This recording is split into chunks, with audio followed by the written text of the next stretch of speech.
La industria está empezando, voy a dejar de decir la industria, voy a decir los frentes de trabajo, se está empezando a hablar un poco más abiertamente. El otro día miraba un video de un experto en internet en comunicación de safety, de apellido Larkin, que hablaba del supervisor como la bala de plata. Decía, ¿no? Hay que hacer hincapié en que los supervisores tengan habilidades de comunicación. ¿Cómo ves ese nivel de supervisión? ¿Coincidís con esta idea de que es el segmento con el que hay que trabajar? Es un segmento importante. Hay que trabajar con muchos. Es muy importante el supervisor. Yo he visto, por ejemplo, en el momento de firmar un permiso de trabajo, un supervisor que se siente y hable de la tarea y que hable no solamente como un robot, sino que efectivamente se esté dirigiendo al otro, que pueda mirar a los ojos y decirle, ¿entendiste? Lo vamos a hacer así, ¿te parece bien? Poder tener ese vínculo real con el otro hace también que todos después contribuyan a entender la tarea, a entender los riesgos de la tarea. Entonces, para mí el supervisor es importante. Tiene que poder ser supervisor, tiene que poder ser confiable para la gente, tiene que en ese equipo tener un rol de liderazgo. Si tiene el rol de liderazgo, probablemente pueda comunicarse y su equipo también le pueda decir lo que piensa y las dudas que tiene, ¿no? Y algunos riesgos que él mismo puede no ver porque no está presente y su equipo se lo puede transmitir. Entonces, yo te diría que cualquiera que le toque tener este rol de liderazgo tiene que poder ejercerlo correctamente, ¿no? Hoy en estos roles de liderazgo viene añadido el entender mejor los riesgos, ¿no? Sí, claro. Sí, te pensaba porque en general estaba como imaginándome o tratando de visualizar un supervisor. En general tienen muchos años en la industria en los que no siempre les han pedido mirar riesgos, ¿no? Entonces ahora, tienen que hacer como un ajuste ahí. Bueno, pero los buenos líderes los hicieron aunque nunca le dijeran eso, porque cuidan a su gente, ¿no? Yo he visto los mejores ejemplos de personas que creo que la palabra riesgo, y he visto ejemplos muy buenos de gente que simplemente le importaba el otro, le importaba lo que pasaba, es eso, ¿no? Y lo que pasa es que a veces en esta vorágine de pensamiento y de tantas cosas, eso hay que traerlo presente para que esté allí, pero debería ser parte de lo que hagamos siempre, ¿no? ¿Crees que los individuos en el más alto nivel de las organizaciones o en este nivel de dirección del que vos sos parte ya hace algunos años y sobre todo en esta temática, ¿no? La del cuidado, por un lado el cuidado de los activos, la confiabilidad y la integridad de los activos, pero por otro lado, el cuidado de la salud de las personas y de la seguridad, el vínculo con la comunidad, el cuidado del medio ambiente? ¿Hay como una responsabilidad directa de estos líderes organizacionales de alto nivel en decir, nosotros además de generar negocios sustentables y que los accionistas ganen plata, tendríamos que tener una contribución directa a la sociedad, a vivir en un mundo mejor? Vamos a plantearlo directamente en esos términos. Bueno, yo te diría, no sé si hablaría del directivo, del que está. Me parece que es un tema de la humanidad, ¿no? Es un tema del bien común. El bien común es algo del que por ahí se habla y uno no se imagina mucho cómo hacer que el bien común ocurra. Entonces me parece que cualquier pensamiento de bien común es importante para los individuos, porque efectivamente, creo que uno se siente mejor. No, sí, ¿no? Por supuesto, pero no es lo mismo desde roles de influencia. Bueno, desde esos roles de influencia uno tiene una oportunidad buenísima de ir más allá de lo que podés hacer desde lo personal, ¿no? Entonces, ¿por qué no hacerlo? Me parece que sería hasta, si uno tiene a alguien que lleva una dirección de una compañía y no puede tener este pensamiento, si tiene la oportunidad, estamos en un problema, ¿no? Así que creo que si está la oportunidad para estos temas hay que aprovecharla, ¿no? ¿Vos entendés que parte del rol de del profesional, del que tiene puesto el sombrero de gestión de riesgos, que a veces es un sombrero más amplio y a veces es más acotado, ¿no?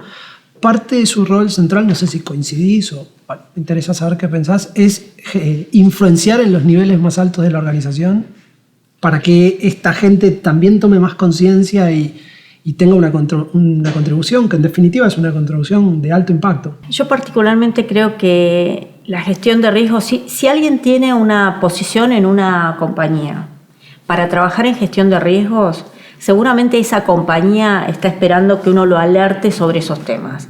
Y parte de alertar es que la dirección tenga completa conciencia de cuáles son los riesgos que se están gestionando y cuál es el modo correcto de gestionarlo. Me parece que es parte del trabajo. Te diré más allá, para eso está. Si una organización define, tengo a alguien para gestionar de riesgos en mi organización, a veces las cosas que tenés que decir no son las que el otro quiere escuchar, pero estás para eso. Porque si no las posiciones simplemente no estaban. Y ¿sabes qué? Me viene a la mente algo bien interesante que escuché hace un tiempo en una entrevista que le hacían a un experto en riesgos, que comentaba que la empresa DuPont, que empezó hace muchísimo tiempo trabajando con cuestiones relacionadas con explosivos, les pedía a sus directores que vayan a vivir con su familia al lado de la planta. Está bien. ¿No? Entonces, les pedía liderar con el ejemplo. Claro. Y la verdad es que me parece que todos deberíamos poder pensar que aquello que estamos haciendo es tan seguro que nosotros podríamos ser parte de eso sin temor, digamos, que no exponemos a nuestra gente, que no se expone a los trabajadores a algo no adecuado, ¿no? Es muy interesante el caso que contás.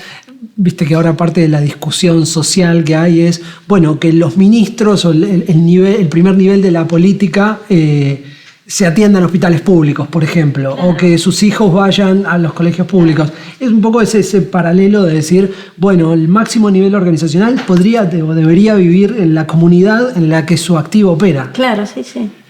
Era un poco, y me parece que eso sería un modo de influenciar. Bueno, tenés que compartir ese caso. Después te vamos a pedir exactamente para ir a buscarlo y compartirlo. Sí. Y en lo personal, digamos, formar parte de estas organizaciones, ¿tenés algún sentido propio que decís? Me acuerdo que una vez leí una entrevista a un director general creativo consagrado de una agencia de publicidad global que había escrito un manual del trainee. Decía, yo escribo esto para la gente que busca trabajo en publicidad porque siento que tengo que contribuir con la industria, que yo tengo que devolver algo de lo que la industria me dio.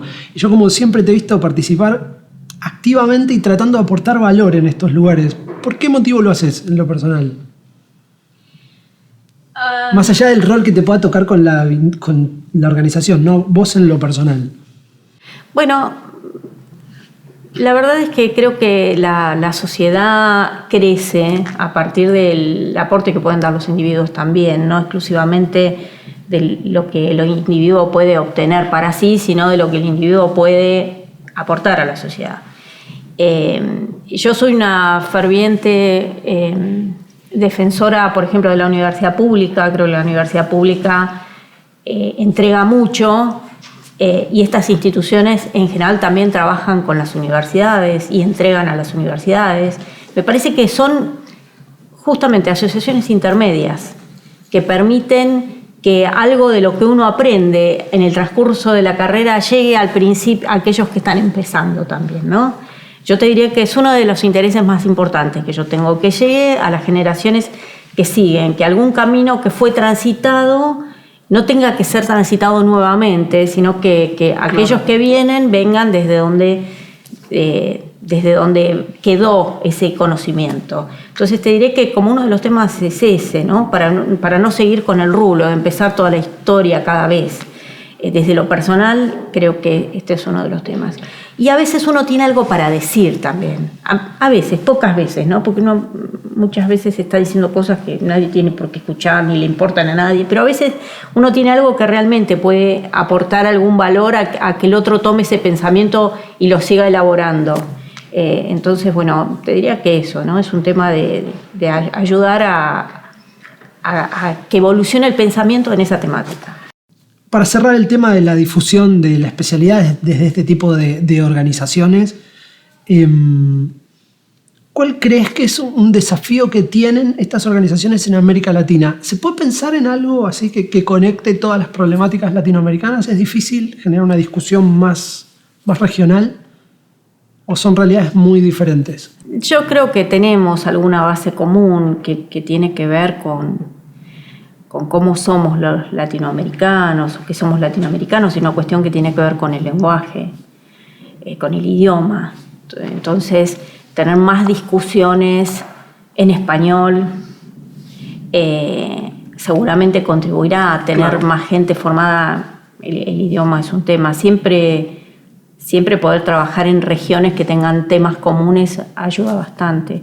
De todos modos, justamente la gestión de riesgos tiene tanto que ver también con los individuos y con la valorización de los individuos, que me parece que uno de los temas a discutir en Latinoamérica es eso, ¿no? El valor del individuo. Interesante, el valor de la persona. El valor de la persona, porque es muy difícil pedirle a alguien que se cuide, que gestione los riesgos en una sociedad en donde la persona no tiene valor, por ejemplo. No digo que eso suceda en Latinoamérica y en todos los países, pero esa tintura está, ¿no? Está bien, es bien la tradición, si la palabra no es grande, que ha tenido la industria, ¿no? De considerar poco claro. Y entonces la humanidad de las personas, por eso es una palabra grande. Entonces, digamos, en general, en el trabajo de la aproximación cultural, que yo siempre he tratado de que tenga la gestión de riesgos, justamente trata de enfocar, de ponerle voz a la gente, ¿no? Y creo que es muy importante, porque si uno no considera al individuo, no le puedes pedir que se cuide en un contexto y en el otro no te importa, ¿no? Claro, esa falta de consistencia se percibe con mucha fuerza, y se percibe con mucha fuerza de los campos, ¿no? Por ahí la gente ni siquiera entiende de dónde viene su incomodidad. Pero, por ejemplo, yo he visto en algunas de las actividades de la industria y en el pasado, no sé si sigue estando en el presente, que el lugar que tiene la gente para comer es muy, muy malo. O el lugar que tiene, o las condiciones de trabajo son extremadamente malas. ¿Cómo le voy a hablar después de que es muy importante, que se cuide, si por otro lado le estoy pasando ese mensaje? Claro. La gente por ahí no sabe por qué no te creo, por qué no te da bolilla, pero bueno, en algún punto de la cabeza esas cosas deben entrar en conflicto. Cuando arma toda la película. Claro, sí. ¿Por qué ocurre eso en una industria que tiene recursos? ¿No? Estás describiendo una problemática que podría entenderse, que podría ocurrir en alguna industria que tenga menos recursos, digamos. Mira, yo creo que tiene múltiples factores, creo que son históricos, que tienen que ver con cuáles son las cosas que el trabajador valora y cuáles no en una sociedad como la nuestra. Digamos, por ahí para un trabajador es más importante el salario, aunque sea muchísimo dinero, que también que por ahí resignar parte de ese salario y comer mejor en el campo. Hay una cantidad de cuestiones que terminan haciendo al costo cómo se cree que algunas industrias ganan fortunas o algunas empresas ganan fortunas, entonces cuánto un servicio que para otra industria costaría 5 pesos, para una industria que se cree que gana fortunas cuesta 50, claro. Entonces finalmente termina siendo prohibitivo y el que se joroba es el trabajador. Me parece claro. que hay muchos temas de contexto que son bastante complejos y son históricos y son distintos en los distintos países. Y hay otros países, se me ocurre, en Europa los regímenes de trabajo son completamente distintos, ¿no? Entonces, cuando hablamos de Latinoamérica, hay que entender todas esas realidades. Claro, por eso hablas de una valoración de fondo, una valoración social que se le da al individuo, claro. Que bueno, termina teniendo un reflejo. Digo que está bien o que está mal, porque la verdad es que los países tienen que ser sostenibles, las economías sostenibles, las personas tienen que poder alimentar, digamos, aquel que tiene a cargo una familia tiene que poder alimentarla. Entonces, bueno, hay una cantidad de cuestiones de contexto que van más allá del contexto que uno crea en la empresa, que también tiñen todo lo que pasa, ¿no? La industria en América Latina, iba a decir ha evolucionado, pero voy a decir está evolucionando. Desde una mirada en la seguridad puesta en las personas o la seguridad personal hacia la seguridad de procesos. ¿Está bien? ¿Está bien lo que estoy diciendo? ¿Estás de acuerdo? ¿Cómo ves esta evolución? Bueno, yo te puedo hablar de esta evolución exclusivamente en hidrocarburos, que es aquello en lo que trabajo. No tengo muy claro qué pasa en otras industrias o en otras actividades. Sí, por la industria siempre te digo oil and gas. Perfecto. Y la verdad es que esto está sucediendo, y entiendo yo, traído de la mano de qué es lo que miran los aseguradores.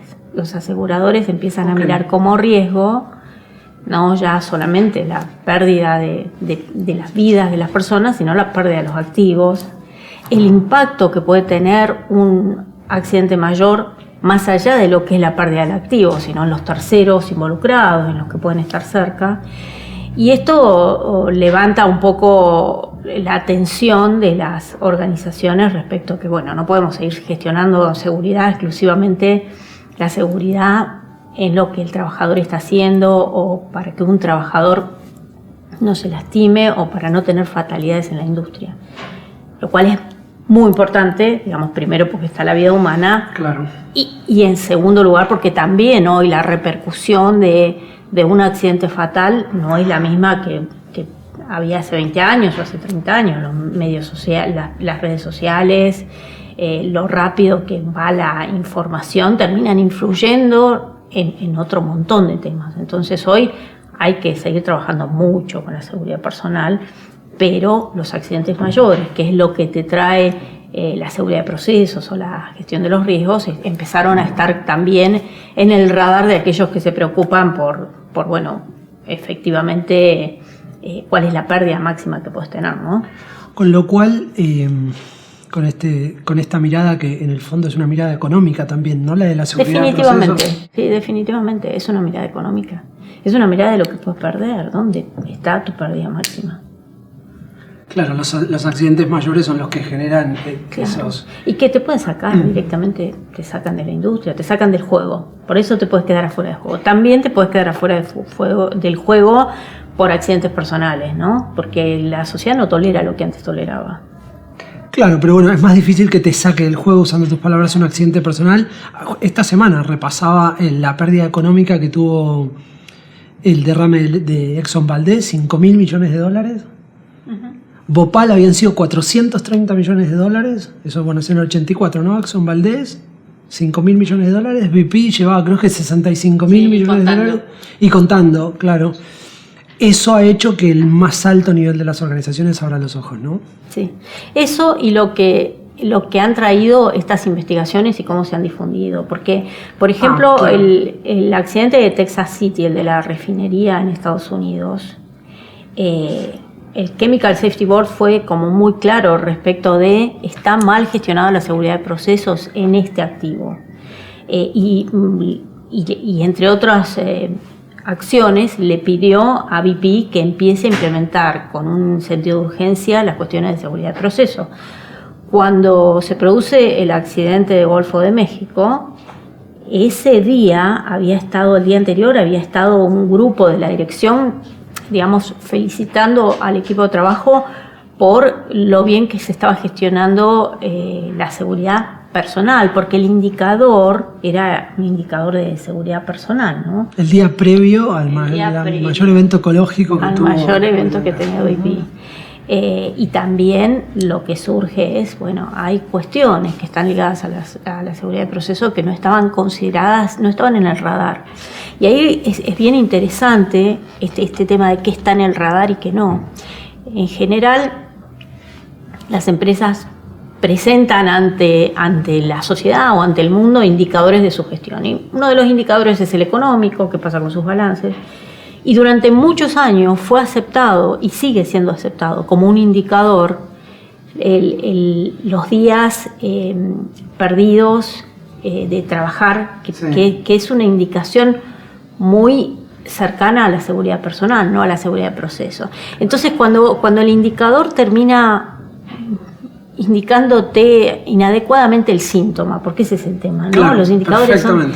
y uno termina por ahí curando otra enfermedad. Me parece que a la industria le ha pasado bastante eso. Yo creo que esto va como a consolidarse cuando lo que se mire en esos indicadores que son más públicos. Ahora los indicadores internos, la misma industria los está utilizando, son los indicadores propios de la seguridad de proceso, porque entonces cualquiera va a poder mirar y decir, bueno, mira, esta empresa tuvo algunos incidentes de seguridad de proceso que son preocupantes y van creciendo, y si van creciendo, la verdad es que es o no confiable para comprar acciones, para invertir allí o para que esté en mi barrio, no sé. Ahora, te entiendo perfectamente, lo que tiene que crecer es el nivel de entendimiento.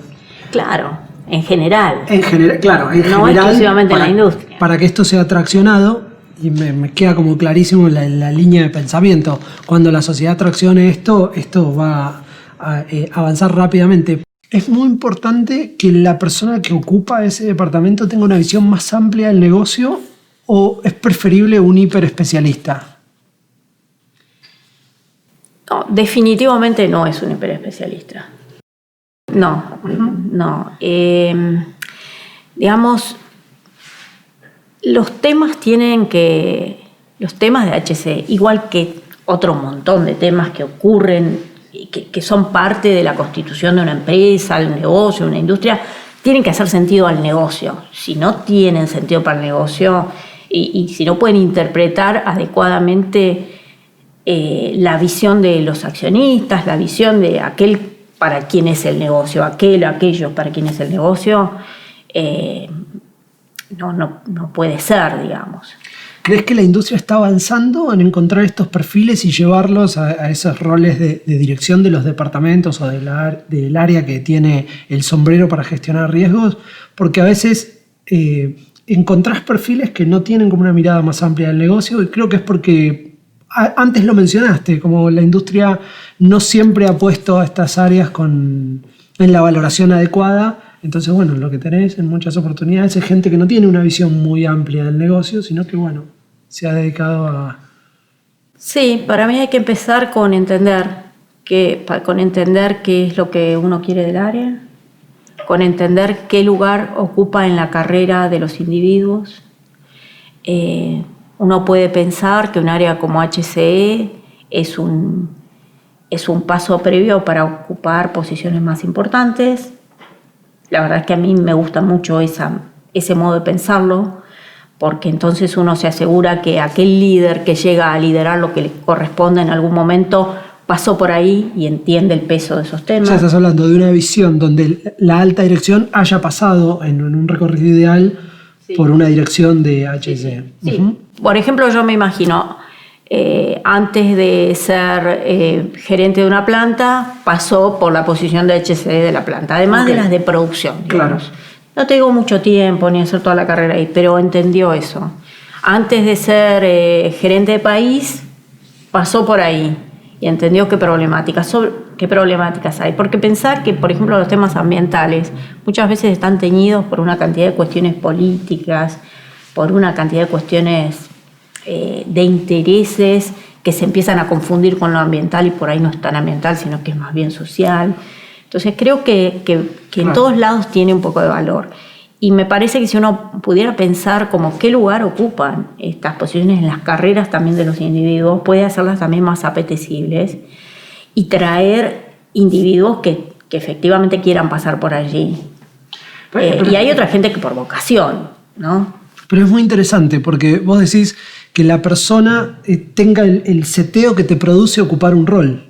Digamos, que te ponga en contacto de lleno ocupando el rol, aunque sea un rol de transición. Sí. Digamos, que vos como desarrollo de carrera pases por algún lugar que te acomode las ideas y te permita seguir, como tener ya por añadidura, dar esa contribución adelante en la carrera. Después están las posiciones de los especialistas, porque esto también, digamos, del experto, es una cuestión, claro, del experto. Pero el experto por ahí es parte del equipo y no el que coordina al equipo, ¿no? Claro. Digamos, es una posibilidad que tiene tantas pros y contras como otras. Y bueno, creo que algunas empresas están viendo esto antes que otras, pero si se quiere hacer una gestión seria hay que pensar en individuos que esto lo tomen en serio.